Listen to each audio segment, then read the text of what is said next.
اکثر مزارات پر یہ دیکھا جاتا ہے کہ وہاں جا کر لوگ سجدہ کرتے ہیں، اور جب ان سے کچھ لوگ کہتے ہیں کہ یہ سجدہ کیوں کر رہے ہو، تو کہتے ہیں یہ سجدہ تعظیمی ہے۔ تو کیا شریعت اس کے بارے میں کیا کہتی ہے کہ سجدہ تعظیمی کرنا چاہیے یا نہیں کرنا چاہیے؟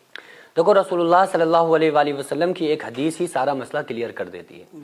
ایک مرتبہ ایک اونٹ نے آقا علیہ الصلوۃ والسلام کو سجدہ کیا، تو صحابہ نے کہا کہ یا رسول اللہ صلی اللہ علیہ وآلہ وسلم، یہ تو جانور ہے، یہ جانور ہو کے آپ کو سجدہ کر رہا ہے، ہم انسان، ہم اشرف المخلوقات، ہم آپ کے عاشق، ہم آپ کے دیوانے، آپ کے اوپر جانیں قربان کرنے والے، جو ہم آپ کے لعاب دہن کو بھی، آپ کے پانی کو گرنے نہیں دیتے، اپنے جسم سے مل لیتے ہیں، ہم اتنی محبت آپ سے کرتے ہیں، ہمیں آپ سجدے کی اجازت دے دیں۔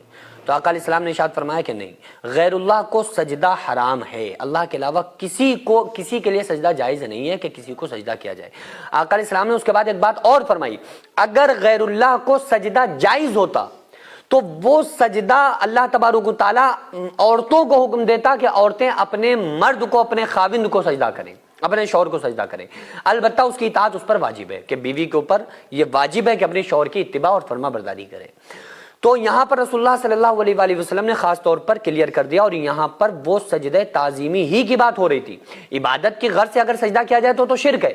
عبادت کی غرض سے سجدہ تعبدی اگر کوئی بندہ کرے کسی کو بھی، چاہے وہ مزارات اولیاء پر کرے، یا وہ نبی کو کرے، یا وہ کسی رسول کو کرے، یا اللہ کے علاوہ کسی کو بھی کرے، تو وہ حرام ہے، تو وہ شرک ہوگا۔ اگر عبادت کی نگاہ سے اگر کیا، عبادت کی نظر سے، عبادت کی وجہ سے اگر کیا جائے تو سجدہ تعبدی شرک ہوگا، اور اگر سجدہ تعظیمی تعظیماً کسی کے آگے سجدہ کیا جائے تو یہ حرام ہے، اس کا بھی کرنا جائز نہیں ہے۔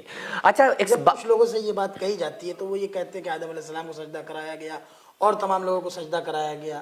اور کس کو کرایا گیا؟ میں آدم علیہ السلام کی ڈیفینیشن بتا رہا ہوں، بتا چلیے آدم علیہ السلام کو سمجھ لیجئے۔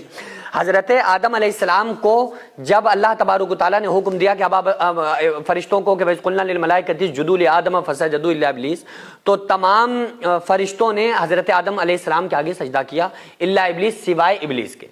تو یہاں پر اس کی وجہ بھی بیان ہو گئی کہ ابا واستکبر وکان من الکافرین، اس نے تکبر کیا، یعنی کہ اور فرشتوں نے جنہوں نے سجدہ کیا ان کا دل تکبر سے پاک تھا، تو اللہ تبارک و تعالیٰ نے ایک دونوں میں تفریق کر دی، اور اس نے کفر کیا، ابا واستکبر، جب اس نے استکبار کیا، جب اس نے اپنے اوپر تکبر کیا اور کہا کہ میں آگ سے پیدا ہوں یا خاک سے پیدا، ہم ان کے آگے سجدہ کیسے کریں، تو آگے کیا ہوا؟ وَكَانَ مِنَ الْكَافِرِينَ، وہ کافر ہو گیا۔ یہاں پر مسئلہ یہ نہیں ہے کہ ان کو سجدہ کیوں کرایا گیا، مسئلہ یہ ہے کہ بس اللہ کا حکم تھا۔ اگر کوئی انسان آگ میں کود جائے جائز ہے کہ ناجائز ہے؟ اور اگر رسول اللہ حکم دے دیں اس آگ میں کود جاؤ تو فرض ہے۔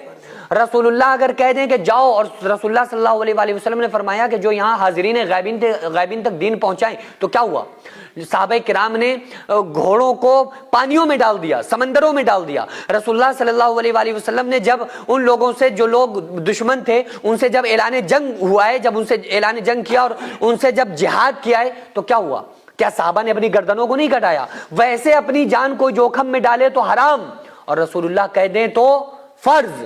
تو جب اللہ تعالیٰ سجدے کو کر دے حرام تو وہ ہوتا ہے حرام۔ اچھا، یہ حرام کیوں ہے؟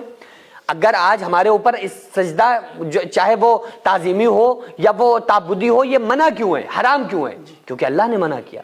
تو وہیں جس اللہ نے ہمیں یہاں منع کیا وہ حرام ہو گیا، اسی طرح سے اس اللہ نے وہاں اجازت دی تھی تو وہاں جائز تھا۔ اگر اللہ آج اجازت دے تو آج جائز ہے۔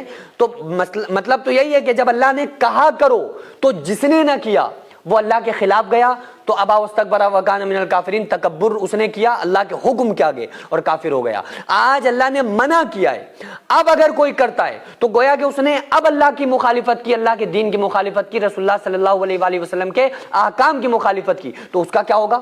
کیا وہ استکبار نہیں لکھا جائے گا؟ کیا وہ متکبر نہیں ہو رہا ہے اللہ رسول کے بات کے آگے اپنی بات اور عقلی دلائل کو سامنے لا رہا ہے؟ تو اس کا بھی یہی حال ہوگا۔ رسول اللہ کے اور اللہ کے خلاف اگر آج کوئی جائے گا، حال وہی ہوگا جو شیطان اللہ کے خلاف سجدہ نہ کر کے گیا، اور آج اللہ نے منع کر دیا تو سجدہ غیر اللہ کو کر کے انسان اللہ اور رسول کی شریعت کا دشمن بن جائے۔